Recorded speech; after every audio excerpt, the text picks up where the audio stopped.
Hi dear friends, അസ്സലാമു അലൈക്കും. അപ്പോൾ ഇന്ന് ഞാൻ വന്നിട്ടുള്ളത് നല്ല പൂ പോലെ നല്ല സോഫ്റ്റ് ആയിട്ടുള്ള ഒരു പാലപ്പത്തിൻ്റെ റെസിപ്പിയുമായിട്ടാണ്. അപ്പോൾ തുടക്കക്കാർക്ക് പോലും വളരെ ഈസി ആയിട്ട് ഉണ്ടാക്കിയെടുക്കാൻ പറ്റിയ ഒരു പാലപ്പത്തിൻ്റെ റെസിപ്പിയാണ് കേട്ടോ. അപ്പോൾ വീഡിയോ എല്ലാവരും ഫുള്ളായിട്ട് തന്നെ കാണുക. അപ്പോൾ ഇതിൻ്റെ കൂടെ കഴിക്കാൻ പറ്റിയ അടിപൊളി ഒരു ഉള്ളിക്കറിയുടെ റെസിപ്പിയും കൂടി ഞാൻ ഇതിൽ ഉൾപ്പെടുത്തിയിട്ടുണ്ട്. അപ്പോൾ വീഡിയോ എല്ലാവരും സ്കിപ്പ് ചെയ്യാതെ കാണുക. എൻ്റെ വീഡിയോ ആദ്യമായിട്ട് കാണുന്ന കൂട്ടുകാർക്കുണ്ടെങ്കിൽ പ്ലീസ് ഒന്ന് സബ്സ്ക്രൈബ് ചെയ്ത് സപ്പോർട്ട് ചെയ്യുക. നിങ്ങൾക്ക് വീഡിയോ ഇഷ്ടമാവുകയാണെങ്കിൽ നിങ്ങളുടെ ഫ്രണ്ട്സിനും റിലേറ്റീവ്സിനും ഷെയർ ചെയ്യാനും മറക്കരുത്. അപ്പോൾ നമുക്ക് വീഡിയോ ഒന്ന് കണ്ടു നോക്കാം. ആദ്യം ഞാൻ ഒരു പാത്രം എടുത്തിട്ട് അതിലേക്ക് 2 കപ്പ് പച്ചരിയാണ് ഇട്ട് കൊടുക്കുന്നത്, വെള്ളരി. അപ്പോൾ നിങ്ങൾ ഏത് അളവ് കപ്പിലാണ് എടുക്കുന്നത് ആ ഒരു അളവ് കപ്പിൽ തന്നെ എടുത്താൽ മതി കേട്ടോ. അപ്പോൾ ഞാൻ ഒരു അളവ് കപ്പിലാണ് ഞാൻ ഇതുപോലെ ദോശ ഇഡ്ഡലിയൊക്കെ ഉണ്ടാക്കാറ്.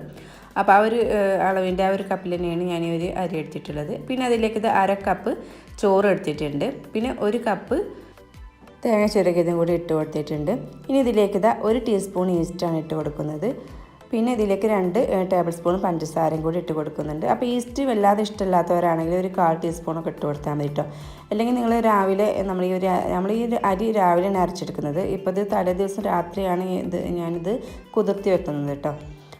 അപ്പോൾ ആ സമയത്ത് നിങ്ങൾ അപ്പസോഡ ചേർത്ത് കൊടുത്താലും മതി കേട്ടോ. നമ്മൾ അരിയൊക്കെ അരച്ചിട്ട് ആ മാവിൽ അപ്പസോഡ ചേർത്ത് കൊടുത്താലും മതി.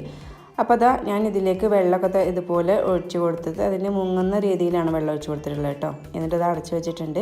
ഇനി പിറ്റേ ദിവസം രാവിലെയാണ് ഞാൻ എടുക്കുന്നത്. അപ്പോഴേക്കും നമ്മുടെ ഈ ഒരു തേങ്ങയും ചോറും അരിയും എല്ലാം നന്നായിട്ട് തന്നെ സോഫ്റ്റായി വന്നിട്ടുണ്ട് കേട്ടോ. ഇനി നമുക്കിത് 2 പ്രാവശ്യമായിട്ടാണ് ഞാനത് അരച്ചെടുക്കുന്നത്.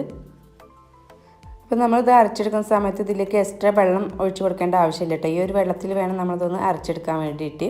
പിന്നെ നമ്മൾ എക്സ്ട്രാ വെള്ളം ചേർക്കുകയാണെങ്കിൽ ഇത് വല്ലാതെ ലൂസായി പോകുള്ളൂ നമ്മുടെ ഈ ഒരു മാവ്.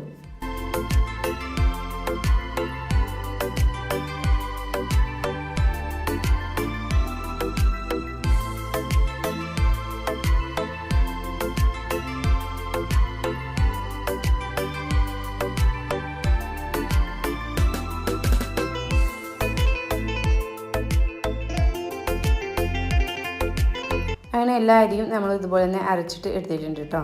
ഇനി നമുക്കിതിലേക്ക് ആവശ്യമായിട്ടുള്ള ഉപ്പും കൂടി ഇട്ട് കൊടുത്ത് നന്നായിട്ട് തന്നെ ഇതൊന്ന് മിക്സ് ചെയ്തിട്ട് എടുക്കുക. എന്നിട്ട് നമ്മളിതൊന്ന് അടച്ചു വെച്ചിട്ട് 1/2 മണിക്കൂറോളം ഒന്ന് റെസ്റ്റ് ചെയ്യാൻ വെക്കാം കേട്ടോ. നമുക്ക് ഈ പാലപ്പത്തിലേക്കുള്ള കറികൾ ഉണ്ടാക്കുന്ന ഒരു സമയം മാത്രം മതി. അപ്പോൾ ഈ ഒരു സമയത്ത് വേണമെങ്കിൽ നമുക്ക് ഈസ്റ്റ് ഇഷ്ടമില്ലാത്തവരാണെങ്കിൽ അപ്പസോഡ ചേർത്ത് കൊടുക്കാം കേട്ടോ. ഒരു അല്പം അപ്പസോഡ ചേർത്ത് കൊടുത്തിട്ട് ചുട്ടെടുത്താൽ മതി. ഇനി നമുക്കിതിലേക്കുള്ള കറികളൊക്കെ ഒന്ന് റെഡിയാക്കി എടുക്കാം. അപ്പോൾ അതിന് വേണ്ടി നമ്മൾ ഉള്ളിക്കറിയാണ് ആദ്യം ഉണ്ടാക്കിയെടുക്കുന്നത് കേട്ടോ. അതിന് വേണ്ടിയിട്ട് ഇവിടെ ഒരു പാൻ നന്നായിട്ട് തന്നെ ചൂടാക്കിയിട്ടുണ്ട്. അതിലേക്ക് ഞാൻ കുറച്ച് വെളിച്ചെണ്ണ ഒഴിച്ച് കൊടുക്കുന്നത്. 1 ടേബിൾ സ്പൂണോളം വെളിച്ചെണ്ണ ഒഴിച്ച് കൊടുത്തിട്ടുണ്ട്.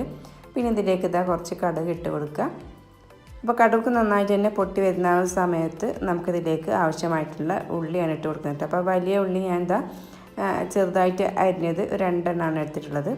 അത് ഇതിലേക്ക് ഇട്ട് കൊടുത്തിട്ടൊന്നുണ്ട് വഴറ്റിയെടുക്കുന്നുണ്ട്. ഇനി ഇതിലേക്ക് ഞാൻ കുറച്ച് ഉപ്പിട്ട് കൊടുക്കുന്നുണ്ട്. ഈ ഉള്ളിൽ നിന്ന് പെട്ടെന്ന് വഴഞ്ഞ് കിട്ടാൻ വേണ്ടിയിട്ട് കുറച്ച് ഉപ്പിട്ട് കൊടുക്കുന്നുണ്ട്. ഇനി ഇതിലേക്ക് ഞാൻ പച്ചമുളക് ഇട്ട് കൊടുക്കും. അപ്പോൾ നല്ല എരിവുള്ള പച്ചമുളക് ആയതുകൊണ്ട് ഞാൻ 1 എണ്ണം ഇട്ട് കൊടുത്തിട്ടുള്ളൂ കേട്ടോ. നമ്മളിതിലേക്ക് മുളക് പൊടിയൊക്കെ ചേർക്കുന്നതല്ലേ. പിന്നെ കുറച്ച് കറിവേപ്പിലും കൂടി ഇട്ട് കൊടുത്തിട്ടുണ്ട്. ഇനി നമുക്ക് ഈ ഉള്ളി നന്നായിട്ട് തന്നെ വഴറ്റിയെടുക്കുന്നുണ്ട്. ഉള്ളി അങ്ങനെ ഒരുപാട് സമയം ഇട്ടിട്ട് ഇങ്ങനെ ബ്രൗൺ കളറാവുന്നത് വഴറ്റിയെടുക്കുക അങ്ങനെ ചെയ്യേണ്ട ആവശ്യമില്ല കേട്ടോ. കുറച്ച് നേരം ഒന്നുകൊണ്ട് വഴറ്റിയെടുത്താൽ 2-3 മിനിറ്റ്. പിന്നെ ഇതിലേക്ക് പൊടികളൊക്കെ ഇട്ട് കൊടുത്തിട്ടുണ്ട്. 1/4 ടീസ്പൂണ് മഞ്ഞൾപ്പൊടി, 1 ടീസ്പൂൺ പിന്നെ കാശ്മീരി ചില്ലിപ്പൊടി കേട്ടോ ഞാൻ ഇട്ട് കൊടുത്തിട്ടുള്ളത്. ഇനി അതിൻ്റെ പച്ചമണമൊക്കെ ഒന്ന് മരുന്ന് വരെ ഒന്നുണ്ട് വഴറ്റി കൊടുക്കുന്നുണ്ട്.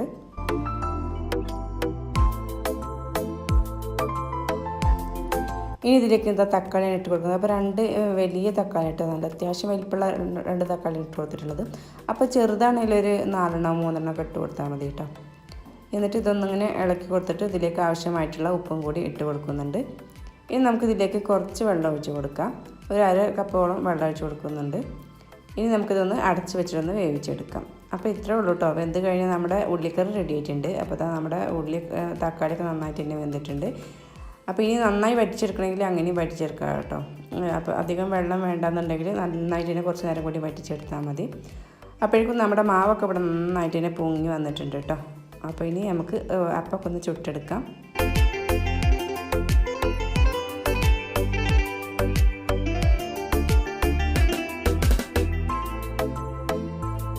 അപ്പോൾ തുടക്കക്കാർക്ക് പോലും നമുക്ക് വളരെ എളുപ്പത്തിൽ തന്നെ ഉണ്ടാക്കിയെടുക്കാൻ പറ്റിയ അടിപൊളി ഒരു പാലപ്പത്തിൻ്റെ റെസിപ്പി തന്നെയാണ് കേട്ടോ. നല്ല സോഫ്റ്റും നല്ല ടേസ്റ്റിയാണ്. അപ്പോൾ എല്ലാവരും ഇതൊന്ന് ട്രൈ ചെയ്ത് നോക്കാൻ മറക്കരുത്. അപ്പോൾ ഇതിന് മുന്നേ ഞാനൊരു പാലപ്പത്തിൻ്റെ റെസിപ്പി ഇട്ടിട്ട് എല്ലാവരും നന്നായിട്ട് സപ്പോർട്ട് ചെയ്തിട്ടുണ്ടായിരുന്നു. അപ്പോൾ അതുപോലെ തന്നെ ഈ ഒരു വീഡിയോയും കൂടി നിങ്ങൾ സപ്പോർട്ട് ചെയ്യുക. ഇനി പുതിയൊരു അടിപൊളി വീഡിയോയുമായി വരുന്നത് വരെ എല്ലാവർക്കും അസ്സലാമു അലൈക്കും.